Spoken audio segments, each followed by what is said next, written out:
After 8 consecutive meetings, there is a ½ point cut on the interest rates from the Federal Reserve. They say in light of inflation progress as well as the balance of risks. Now, the decision was not unanimous. The Board of Governor Michelle Bowman voting against it, saying that she believed a 25 basis point cut is the way they should have gone. Now, the Federal Reserve signaled 2 more rate cuts for this year if they go by 25 basis points. That makes a full percent down by the end of 2024. But the dot plot shows the Federal Reserve was 1 vote away from only 1 more rate cut this year. These votes are very close here.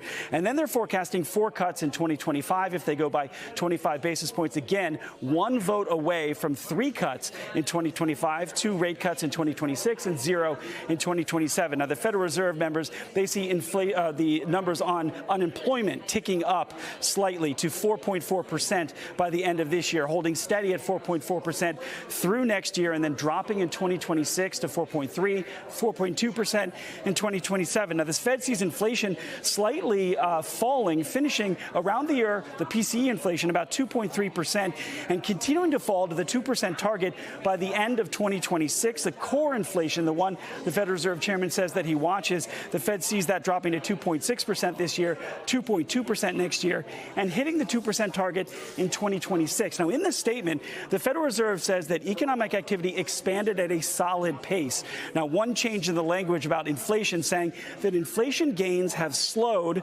The statement saying that inflation made further progress towards the 2% objective and remains somewhat elevated. Now, Fed members have greater confidence, they say, that inflation is moving substantially to the 2% target and the risk to achieving employment and inflation goals are roughly in balance. So again, the Federal Reserve seeing GDP at 2% this year through 2027.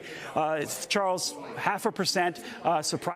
25 versus 50 isn't so much the debate, but really just how does the U.S. growth story look? Yeah. But so why are you so confident on, I guess, this jumbo rate cut, and does it actually make a difference on growth? Well, I think they have the scope to make this rate cut right now.